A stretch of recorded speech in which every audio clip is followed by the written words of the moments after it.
All right. So, hello everyone. My name is Lauren Herman, and I'm a career counselor with University Career Services. And we are very excited about this evening's event. So, this evening's event was inspired by a campaign for the National Disability Employment Awareness Month, which happens every October. And this year, we're really excited to host someone from the Mayor's Office for People with Disabilities. And I'm going to start with just talking a little bit about our office and some of the services we provide with University Career Services, and then we'll transition so that way you can get some more information about this theme of increasing access and opportunity, which is the campaign theme for this month. And so I hope you leave with some really, really great takeaways and information about this topic. If you have questions, if you hear barking in the background, by the way, this is the beauty of being at home, but I hope that this also makes it more accessible for people to join us no matter where you are.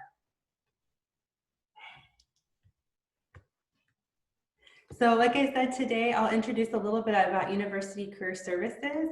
I'll also then lead to the introduction of Director Gabe Cazares, and then let him discuss more about strategies in the job search as an individual who identifies as having some kind of diverse ability. And then we'll also have time at the end for questions. You are welcome to, at the end of the session, to unmute yourself with a question or add it to the chat, whichever is more comfortable for you. I mentioned earlier, my name is Lauren Herman, and I'm a career counselor with University Career Services, but I also want to acknowledge a couple of other career counselors on this team who also really made tonight's event happen, and that is my colleagues Ayo Ogunye and Jamie Gonzalez. We also have some other career counselors on the team as well, including our executive director, Monica Thompson, and just want to acknowledge those staff and team members that are here as well to support with this event. So thank you all. So a little bit about University Career Services. We have been providing virtual services since March 2020. And so some of the ways that we're supporting students virtually include virtual chats, which are available from 10 to 12 and 2 to 4, Monday through Friday. In order to access those chats, you can log on to our website where there will be a red Get Help live chat button or box that will appear. And when you click on that, you'll be able to start a text-based conversation with one of our available career counselors. If you would like to have a little bit more of an in-depth conversation with a career counselor, we recommend scheduling career counseling appointments. Those are available virtually and provide a 30-minute window for you to meet with one of our career counselors. And you can schedule those appointments through Cougar Pathway. We also are offering all of our workshops and events like this one virtually, which you can also RSVP for in Cougar Pathway, just as you may have done for this evening's event. I've talked a lot about Cougar Pathway. So Cougar Pathway, if you're a U of H student or alum, is going to be available for you in your Access UH, or also called My UH portal. Within Cougar Pathway, this is where you can go to schedule a career counseling appointment. It's also where you can go to apply for jobs. That includes on-campus jobs, internships, and full-time positions. We have a really great variety of jobs available for students and alumni. You can also use it to upload a copy of your resume and get resume feedback. You can also upload CVs or cover letters as well for review. We also have a module that allows you to schedule on-campus interviews with employers who are wanting to hire COOPs. And like I mentioned earlier, you can also use the system to RSVP and sign up for workshops, as well as career fairs and different meet and greets with employers. So a lot of really great ways to connect with our office and our services through Cougar Pathway. And without further ado, I would like to transition and I will stop sharing my screen and allow for Director Cazares to take the lead with sharing some really great information with us this evening. Thank you, Lauren, and thank you for having me this evening. I appreciate all of you taking your time to have a conversation about employment for specifically around folks with disabilities. Some of you may identify as folks with disabilities. Some of you may be allies, but both components are very critical to the conversation. And I want to thank Jamie Gonzalez, who up till a few minutes ago was a good friend that I've interacted a lot with on Facebook, but it is very exciting to hear her voice and everyone who made this event possible. Like Lauren said, my name is Gabe Cazares. I'm the director of the Mayor's Office for People with Disabilities within the city of Houston. My pronouns are he, him. And for those who may not be able to tell, obviously, I have I am blind. I have a visual disability. And before the presentation begins, I will tell you up front that I choose to use identity first language. And for those who may not know what that means, identity first language means that my disability is tied to the rest of my experience. It has helped shape my life experiences. So as a result, I use terms like I am a blind person or I am a disabled person. I understand and recognize that some folks may prefer people first language, where that folks put the personhood before the disability, and that is acceptable as well, but you should know up front that I choose to use identity first language. And joining me this evening is Nick Arcos. He is our Senior Communications Specialist here at the Mayor's Office for People with Disabilities. So we'll go ahead and get started. Nick, if you could put up the presentation.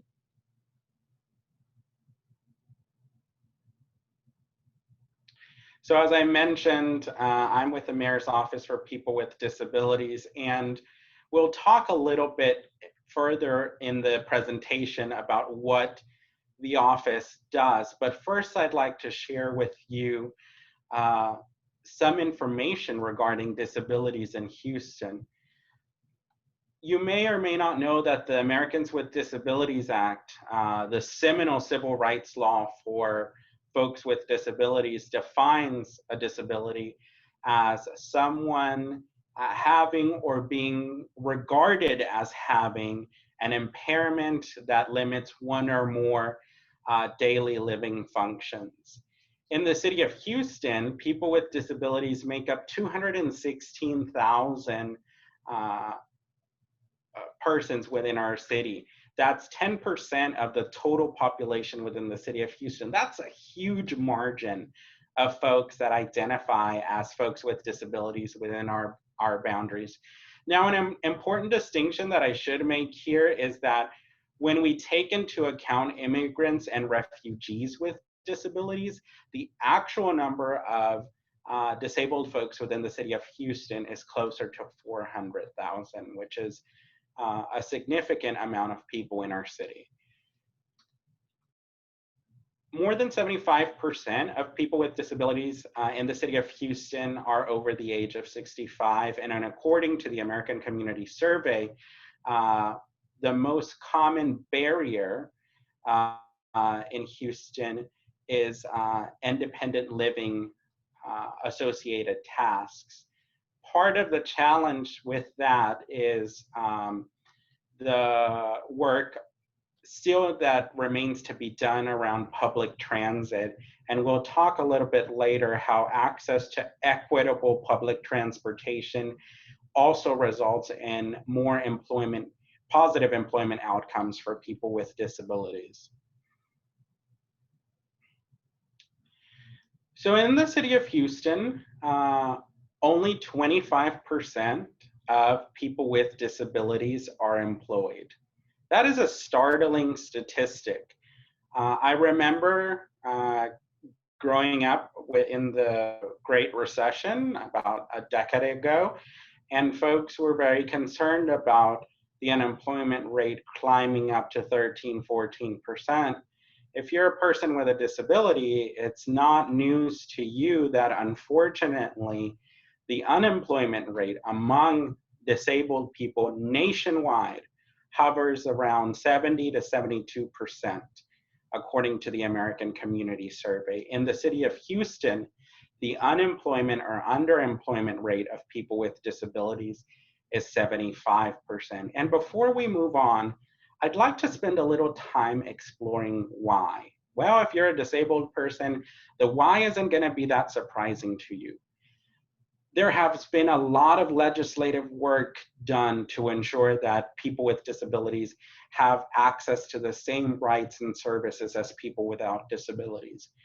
But often, one of the things that I say that is much harder to do is you can't legislate hearts and minds. And one of the biggest barriers to employment that people with disabilities still face is lack of understanding or a stigma associated with disability. And we'll explore some of those common misconceptions that employers hold of people with disabilities and about ways that you can overcome those barriers. So here we're going to get into a little bit about how to seek jobs as a person with a disability. And some of these tips on slide 4 that is now on the screen are some of the best practices that I have found in my experience as a job seeker with a disability that work for me. One of the most important things that stands out to me and that has stood out to me when I have sought employment as a person with a disability has been looking for welcoming language that makes it clear to me that they are welcome, that they are welcoming, that the employer is open to having a person with a disability. So things like we encourage people with disabilities to apply, or we don't discriminate on the basis of disability. Those are things that signal to me that this is a company maybe that I want to read more about. And I'll tell you very quickly that I happened to come across the posting for the job that I now hold, excuse me, here in the city of Houston. And one of those statements, we encourage people with disabilities, veterans, and other folks from other marginalized identities to apply, was really what caught my attention to look more into this role here with the city of Houston. One of the things that still doesn't happen enough is showcasing people with disabilities in your promotional materials. There's a lot of work that has gone into making sure that company culture is inclusive and diverse, that it showcases different ethnicities and races, but there's still not enough folks that include people with disabilities as part of their promotional materials. So if you do come across something that includes people with disabilities as part of their videos or their brochures, that should immediately call your attention and cause you to want to learn more about that company. One of the great things that's happening now that has been long overdue is the discussion around diversity and inclusion.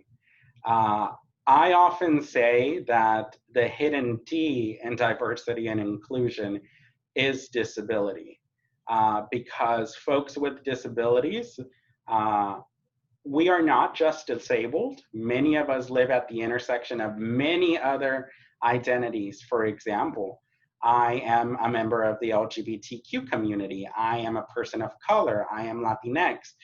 All of those experiences and all of those identities have helped shape my life and my life experiences. So if if you come across companies that you're researching that do include disability as part of their diversity and inclusion initiatives, then that's a great start. And although disability is still definitely the hidden D in D&I, a lot more companies are starting to have a very frank discussion on what it means to retain and to promote workers with disabilities within their workforces. One of the things that I have done throughout my job searches throughout the years is make a note of all of the different barriers that I have found when trying to apply for a job. I'm a blind person, so I use a screen reader to access information on the computer. If the website is not built in such a way to work with my screen reader, then I make note of that. If there is no accommodations information so that I can learn more about what accommodations I may need during the interview process, I make note of that. And the reason I do that is because when I have participated in interviews, that gives me an opportunity to raise issues around accessibility that maybe the employer hasn't thought about, and that demonstrates my value, demonstrates my diverse knowledge and skill set, and lets the employer know that I too, in addition to the talents and skill set that I have to perform whatever job it is that I'm applying for, I have additional skills and experiences that will be of benefit to the company. Ideally, when you're applying for work, you'll come across platforms that are accessible. And what do I mean when I use the term accessible? Well, if you're a disabled person, you automatically knows what it means. But if you're not exposed to the disability culture, accessibility means making sure that things have the same functionality, usability, and user experience for folks with disabilities as those folks without disabilities. Ideally, online platforms would conform to WCAG 2.1 level AA standards. That's a web content accessibility guidelines. Unfortunately, I will tell you that it has been my experience that that is still a work in progress. So you've done the job search, you've done your research on the organization, preparing for the job interview. Many of the tips that you've heard about job interviews apply, but there are some things that are a little different if you are a person with a disability. And one of the things that I have shared with folks when I've done presentations like this in the past is something that should go without saying, but I say it anyway. If you are applying for a job, you are confident that you meet the minimum qualifications for that job. And that is really important, because one of the truths that we don't tell our community enough is that being a person with a disability, you have to work twice, if not 3 times as hard as your non-disabled counterparts so that you prove yourself. So making sure that you have the requisite skill set and knowledge to perform the tasks that are being asked of you is critical. Research is very important. Knowing what your company is about is critical. I will tell you, as an employer myself now, who has conducted a number of interviews, I have been astonished at the amount of people who have made it to the interview round who have not taken the time to just browse our website. All of the information regarding our programs and initiatives are there. And as an employer, I like it when someone comes to an interview prepared to talk about information they have read or with questions they have read about our programs and initiatives, because that, as an employer, tells me that you care enough about this position that you've invested some of your time to learn more about the work that it is that we're doing. Identifying a company's values and mission statement to me is really important, because I am one of those people that wears my feelings on my sleeves. So if I can identify with a company's values and mission, then maybe that job's not for me. And maybe you're a little different, and that's okay. But those are the tips that have been successful for me, and going along with that, making sure that my skill set fits in with those that mission statement and those values is critical. Making sure that we understand company culture is also a very big component. There's a lot of emphasis being put on the way that we interact with each other as colleagues, the way that we interact with other teams and organizations. So making sure that you have a clear understanding on the culture is a good component. And a lot of that ties into what we discussed earlier about positive and welcoming language. That helps set the tone for an organization's culture. Here's an important component that a lot of folks with disabilities don't do enough. Make sure that prior to your interview, you request the necessary accommodations you need to make sure that you're showcasing the best of yourself. If you need an ASL interpreter, if you need captioning, if you need things in an accessible electronic format, all of that should be worked out ahead of time. So at the day of the interview, you know, you're nervous, you have a little bit of stage fright, having to worry about additional accessibility barriers that you didn't plan for ahead of time is not going to be a good way that you're going to present the best of yourself.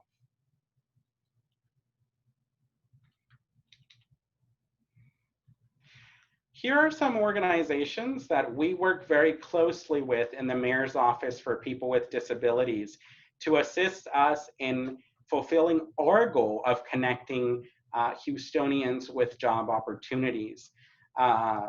Workforce Solutions is part of the Gulf Coast Workforce Board, and they provide employment services. They provide one-on-one job coaching, and they have a team that is integrated within Workforce Solutions that works very closely with vocational rehabilitation services to match job seekers with disabilities with jobs that match their skill set.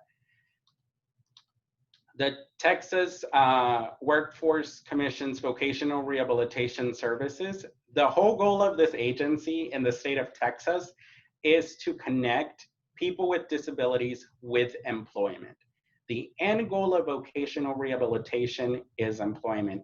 And if you're a student with a disability, you may have already access to a vocational rehabilitation counselor. They may be supporting your education through vocational rehabilitation services because your ultimate goal is employment. And one of the things that I will tell you is that vocational rehabilitation services is now part of the Workforce Commission. This was not always the case. Prior years, the vocational rehabilitation service was part of the Health and Human Services Commission. But now as part of the Workforce Commission, vocational rehabilitation professionals are integrated into the local workforce boards. They're working with other teams across Texas Workforce Commission to help you achieve your ultimate goal of employment. The Greater Houston Disability Chamber of Commerce is a new organization. It's, I believe, 3 years old, and their goal is to build awareness around the talents of employees with disabilities by working with businesses and job seekers with disabilities. If you have not heard about them, I invite you to learn more about the services that they offer. Now, I'm really excited to talk to you about what the Mayor's Office for People with Disabilities does, because we are part of city government. We are part of the Mayor's Office here in the city of Houston, but our primary function is to serve as an advocate for the over 215,000 Houstonians with disabilities that live within our boundaries. And we do that by working collaboratively with the mayor, with city council, and with city departments to ensure that the programs and services that we provide as a city are accessible and inclusive to everyone, including Houstonians with disabilities. Excuse me. I tell folks all the time, we are part of government. Yes, we are a government agency, but our job at our core is advocacy. Our job is to make sure that people with disabilities are considered in policy and program and service. So to achieve our goal, we have three major functions. We provide policy development. We work to influence policy at the local, state, and federal levels to make sure that legislation that is passed at any level is beneficial to Houstonians with disabilities.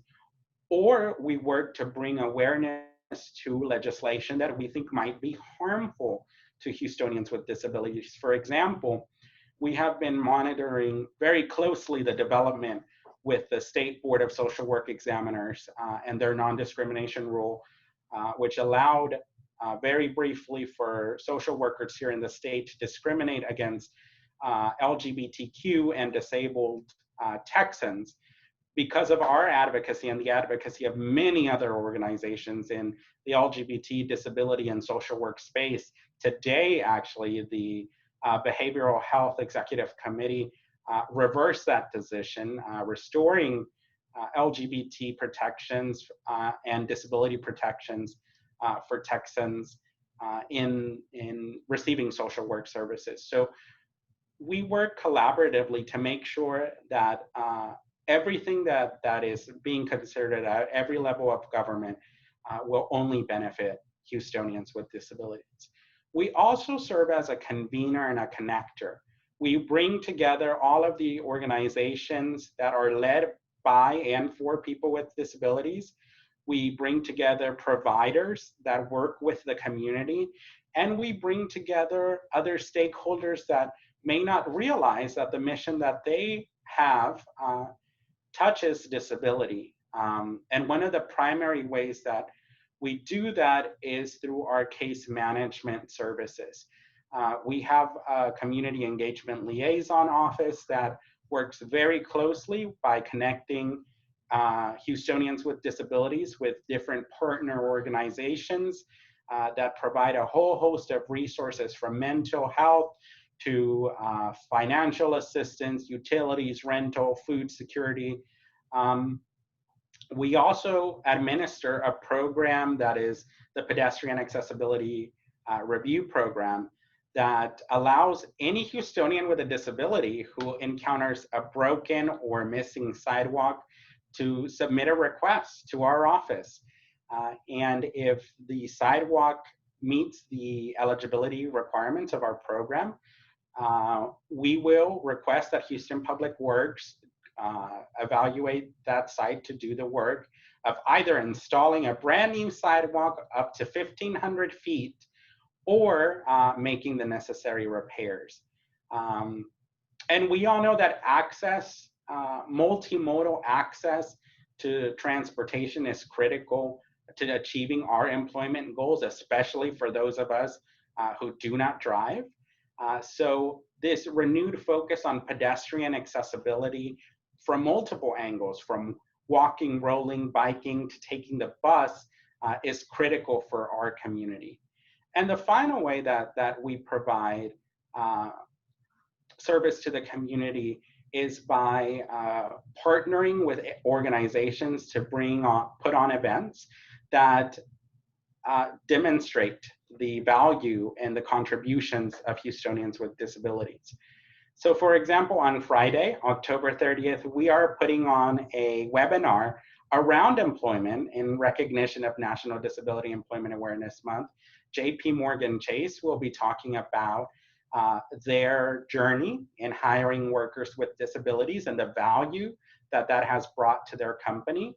We're going to have representatives from Workforce Solutions talk about the services that they provide. And we're going to have a panel of job seekers with disabilities sharing their experiences.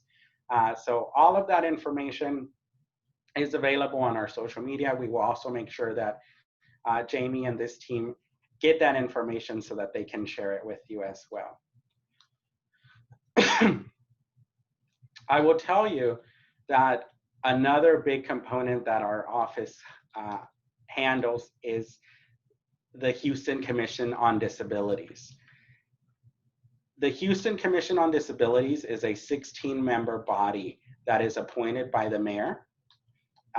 Their job is to advise the mayor's office for people with disabilities and the mayor on different programs and initiatives and policies that will impact the disability community. They also work collaboratively with city departments to help foster a culture of accessibility.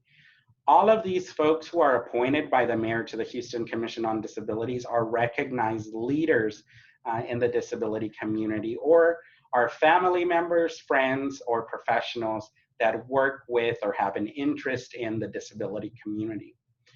And one of the ways that we learn about issues, or that companies come to talk about the services they provide, the employment opportunities that are available through their networks, is by providing public comment.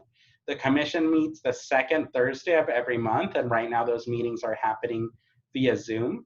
And folks from the public have 3 minutes to address any issue that they may be facing, or share any announcements they might have. So all of you are welcome to attend the Houston Commission on Disabilities anytime that you'd like. And like I said, this is an opportunity that a lot of companies use to make their services known, to make opportunities known. So it's a great way to network and to connect with folks within the disability community, or companies and organizations that have an interest in promoting and lifting up folks with disabilities. Finally, the Houston Commission on Disabilities always feature different speakers. We've had folks from federal agencies participate, from the local government, and as well as private companies sharing their different resources or opportunities that are available through the services that they provide. Now, remember that I told you that one of the biggest challenges that we have as people with disabilities is stigma. What the other way that we work to break down those barriers of stigma is hosting these specific events that you now see on your screen: the Real Abilities Film and Arts Festival, Leaping into Employment. These events allow us to connect people with disabilities with those who may not interact with folks with disabilities very often. The Real Abilities Film and Arts Festival is a 10+ day festival that seeks to showcase the lives, experiences, and stories of people with disabilities. The Leaping into Employment event allows us to connect middle school and high school youth with different resources regarding work and job skills and career readiness activities. The Extreme Weather Ready Expo allows us to connect with emergency managers and talk about how to plan for folks with disabilities in times of emergencies. Some of the other events that we host are the annual Disability Unity and Pride Celebration and the White Cane Safety Day. And all of these events, the undercurrent of all of these events is to bring together the community, to bring together folks who may not interact with people with disabilities, so that they can see us and can come to understand that we have value and that we bring assets to the table that will benefit their companies, that will benefit their organizations, and that will benefit ultimately their bottom line, and assist them in achieving their mission and values. So those are some of the tips and tricks that have worked for me as a person with a disability. But before I turn it over to Lauren to talk, moderate any questions, I just want to take this opportunity to tell you, especially if you are a student with a disability, that you belong. We often find ourselves in spaces that try to diminish our experiences, that try to erase our experiences, but you belong in all of the spaces that you occupy. And employment is one of those spaces. So more than anything, building your confidence and building transferable skills that can move with you from one job to another are some of the most successful tools that I have found as a person with a disability to find employment. So I will turn it over to Lauren, and I'm happy to answer any questions.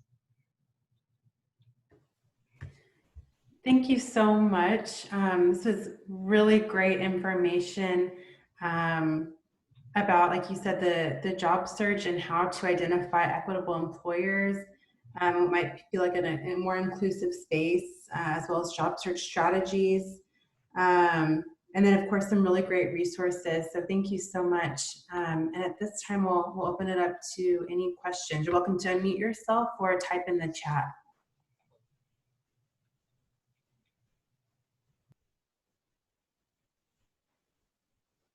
Yes, Gabe.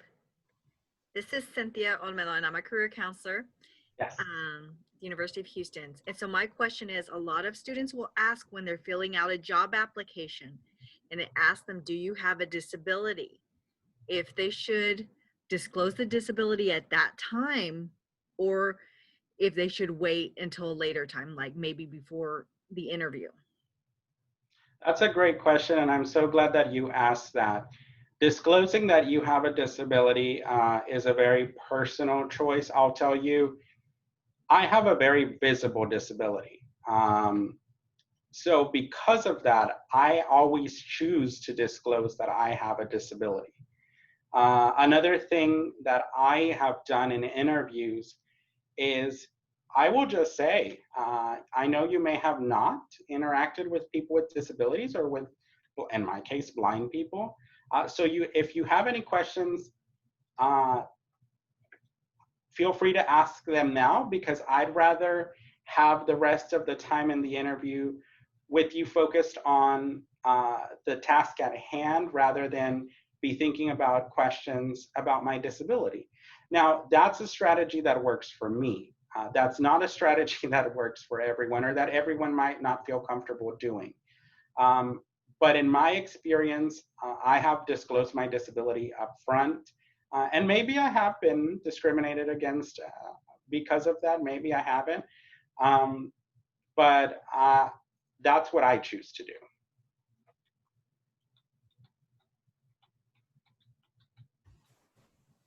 Thank you. That's really helpful. This is Lauren again, and there is a question in the chat. Are there resources for people who have trouble getting a diagnosis because of having trouble getting medical care?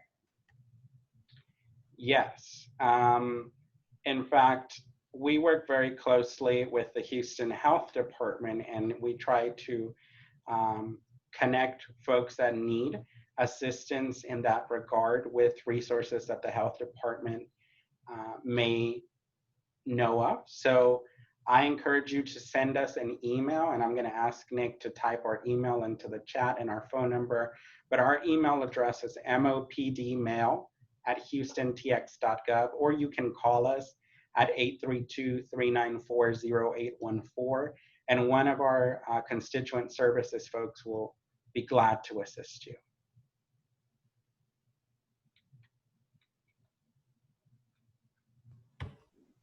Great, thank you. And thank you, Nick, for providing that information too in the chat. Other questions? I will ask a question then. So I work closely with incoming freshmen in a class that is dedicated for students who are freshmen transitioning to the University of Houston. And something that I've noticed often with some of the students in my class is they may disclose to me one-on-one that they have a disability, typically a mental health disability. And I'll mention some of the accommodations that they could request and what the process is. And oftentimes I find that those students I work with choose not to reach out to receive those accommodations. And it could be for a number of reasons, but I guess I'm curious about your thoughts on maybe ways that individuals might feel more empowered or more encouraged to ask for accommodations that, if they need it, right, and to get the support that might be helpful to them. So I think part of the challenge there, Lauren, that you have raised is a culture issue. Unfortunately, for many years, the culture around us, movies, TV shows, things that we have read, have always depicted disability, regardless of what specific disability it might be. Pop culture has always looked at disability as a negative thing. And I have had a lot of discussions with folks in similar situations. And I think finding resources that you can connect those folks with, that show them you're not the only person that's going through this or that has this disability or who needs these services, and these services are here to help you, has been really powerful. That mentoring that I have received personally from other disabled people, from disability elders in the community that have said, hey, I'm going to show you how all of this works, has been really powerful. And I think that's why things like the Commission on Disabilities are a really great asset that the community doesn't know enough about, because that group represents a group with wide-ranging disabilities, and often a lot of those folks that are appointed to the commission are connected to an organization that has additional resources that can be helpful. I do have another question. This is Cynthia. Sure. What are some examples of reasonable accommodations for someone who may have autism or may have a learning disability? What are some of those reasonable accommodations that they could ask for? Sure. For learning disabilities, I have seen audiobooks. I have seen electronic devices with software that allow different components to be highlighted. I have seen a reader, additional testing time for autism. I have seen breaks, especially if there is a sensory component that impacts that person. So those are just some of the examples that I have seen. But one of the things that I tell folks is that we use the term a lot, especially in academia, of reasonable accommodation, but that's not really the right term, because reasonable accommodation is a title, it comes from Title I of the Americans with Disabilities Act, and that really relates to an employer-employee relationship. What I tell folks is, as long as you can document the reason why you need a disability, whether that's through a medical professional, a vocational rehabilitation counselor, any other professional, then you are eligible for that accommodation. Thank you. Hi, Mr. Cazares. My name is Caitlin. I have a question. So I have a chronic illness that is really rather invisible, and I struggle to identify it as a disability because I can work. I am not very extremely physically disabled, but I have extreme fatigue and migraines and a lot of things that are kind of unpredictable about my health. So I, along with kind of struggling to identify it as a disability, because I don't want to take resources away from others or appear not necessarily needy, but I worry about the just not wanting to seem like I'm taking too much or something, because it is not a very obvious, it's an invisible illness. So do you have experience or advice about how to go about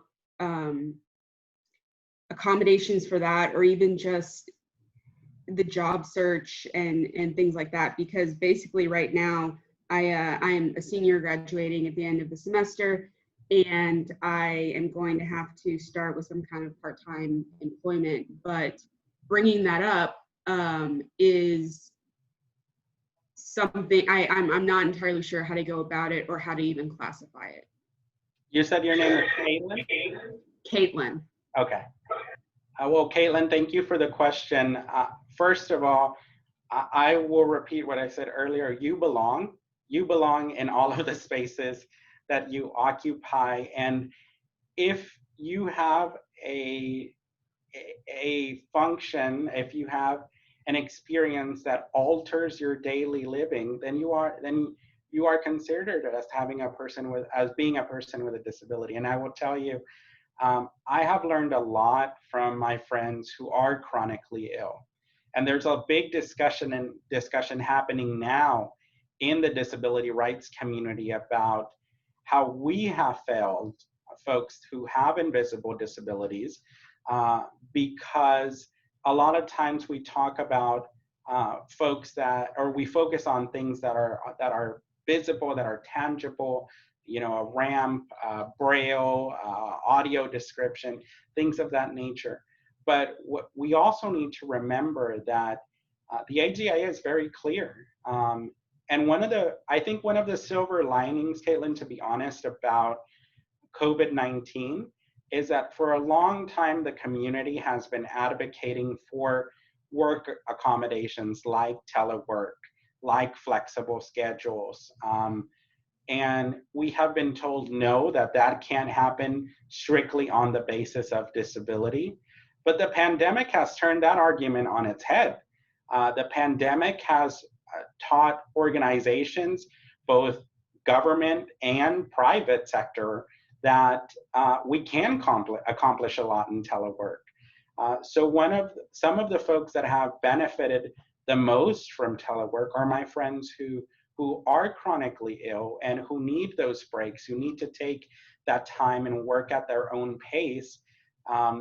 So in many ways, I think we're in a very evolutionary space right now. Everybody's rethinking about what the office is going to look like post-COVID-19, when whatever that is, whatever that looks like. So don't be afraid. Don't be afraid to occupy space in the disability community. Don't be afraid to identify things that work for you and that help you to achieve your goals.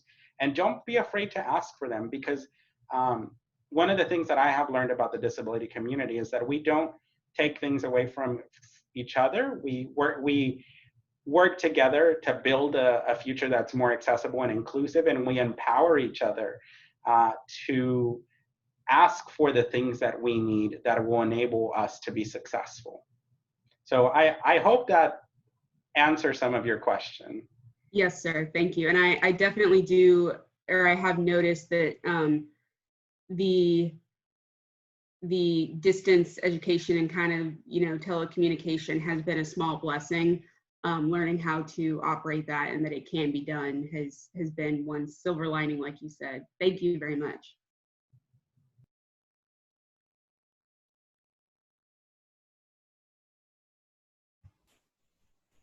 This is Lauren again, and I see Judith, you have your hand raised if you'd like to ask your question. Hi, nice meeting you. Thank you so much for giving us this great advice. I am also a disability person. I've been having seizures, epilepsy. I've been diagnosed epilepsy since I was 5 years old. And it is kind of rough when you're out there looking for a job, because you kind of feel like they're not going to accept you because of your disability or because of your learning disability and stuff like that. And now that I am a senior and I'm going to be graduating this semester, I have been kind of really weighing my anxiety level. It's really high right now because of the pandemic and because would I be able to go out there and work? And it's been kind of tough. And so thank you for the tips that you gave us. I mean, like my 4 years I've been at U of H, only one professor has asked me, how can I help you with your accommodation? What do I need to do if you have a seizure in my class? And that made me so happy when that professor asked me that. That was last semester in spring when he asked me those questions. And I'm thinking to myself, it's already my last semester. I can't believe like this professor just asked me something very important of part of my life. And I already been here 4 years, and no professor, like only like the few people who are close, my friends, will ask me those questions. And that made me happy, but at the same time, it was kind of disappointed, because pretty much in college, some of the professors do not work well with the disability students, especially when it comes to accommodations. I had issues with my math professor that he was not agreeing with my accommodation letter, because with math, you don't use notes. You basically have to memorize everything. And with my seizures has caused me have like memory problems. And so it was back and forth arguing with my professor with my notes and stuff. But the best thing I would tell somebody is to do your best to talk and having a way to communicate very well with professors, and also with a disability or at your job. So that's one thing that's more important, to have great communication and be on top of your stuff as well. But I think that my question would be like me being first generation Latina who's going to be out there looking for a job. What is your advice for us? Like anything else would you want to add on to that? So I work in the city of Houston. So of course, I will cheer on for the home team. Check out the city of Houston. We are having a lot of discussions internally. I'll be very honest with all of you and tell you that I'm pushing very hard for all of the departments to make it a goal to hire qualified candidates with disabilities. So take a look at us. But also, now that you're in this time of transition and we're in this period where a lot of telework is happening, don't pass up paid internships. And I want to be very clear, paid internships. We work very hard to make sure that we allocate funds so that we can pay our interns when we run our internship program. I know other organizations do that as well. So any of those opportunities that are paid, that are compensated, I would say don't pass up, because all of that builds your resume and all of that builds your transferable skill set. Thank you so much.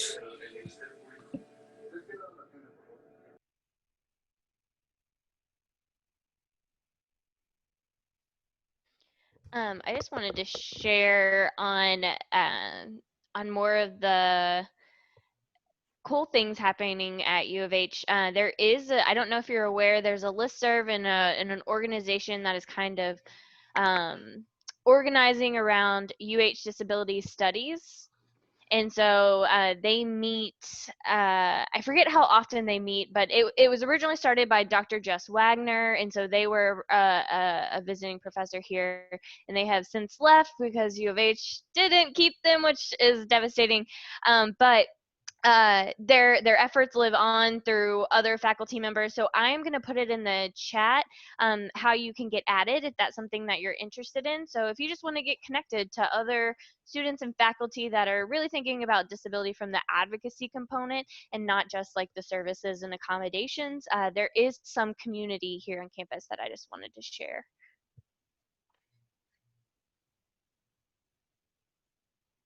Okay, I have non-epileptic seizures along with mental health, and I've had a hard time with professors and also moving forward because I am progressively having more issues with the seizures.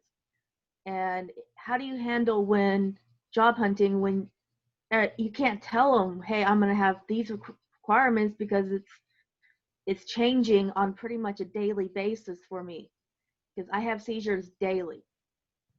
I have them multiple times a day. I've had to sit on the floor in classrooms because I couldn't stay in the chair because I was twitching too hard. And how do you handle that when you're at a job interview and you're dealing with stuff like, okay, I can't sit in this chair because it's not wide enough and I can't have the armrest pushing on my hips and then I fall off the chair or I have to sit down. How do you handle a job interview when you have to deal with stuff like that? Yeah, and that's a very fair question. I I will tell you that I have a lot of issues with the way we do interviews because they are if you're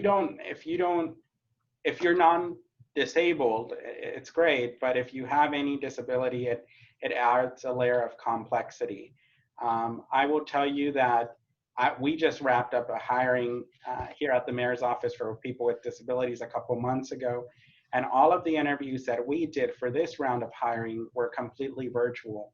One, because of the pandemic, and two, because that allowed us to include folks as part of the interview process that I think ordinarily we could not have gotten involved if we had not done a virtual interview process. So I want to be clear that I don't believe that virtual is the magic bullet that will solve all of our issues. It is absolutely not, especially when you talk about accessibility of some virtual products, but that's a different discussion for a different day. But I do think that telework and the proliferation of telework will change the dynamics of employment for people with disabilities.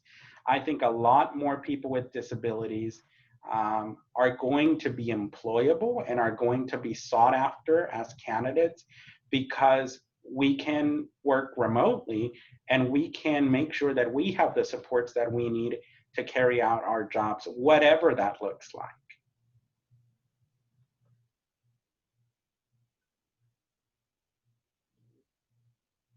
Because I also deal with, if I have a seizure, it deletes my short-term memory.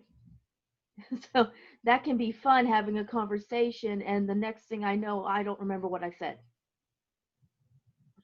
Yeah, no, living with a disability definitely presents us with challenges. And it's all about building tools in your toolkit that will enable you to perform your best and will enable you to be part of the workforce.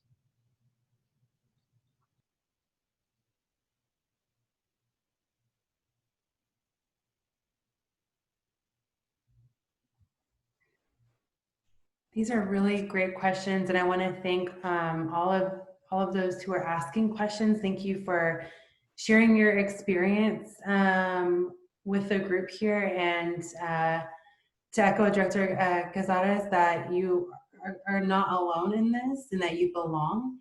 And I know we're right at about time. So again, I want to thank all of you for being here and for asking questions and participating and engaging. And I absolutely want to thank Director Cazares and Nick for all of the information and support you've provided for today. If there's any final questions, let us know. You're welcome to add them to the chat, but do want to give kind of a virtual round of applause to our speakers today. Thank you so much for all of the information you've shared. I know I learned a lot today, a lot of great resources. I'm already following your office now. So thank you for sharing that information. Just as a reminder, this will be available on our YouTube channel, so we'll be happy to share out the link once it's available. We have a really brief survey. If you have time to fill it out, I will add that to the chat box if you don't mind taking it's just a minute to share any feedback you have with us and ways that University Career Services also can support you. We'd really love to know that.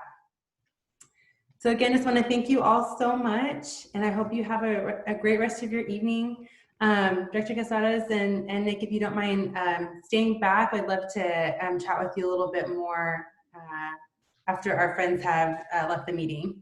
Okay, sure. Thank you. Thank you so much. Thanks for being here, Caitlin.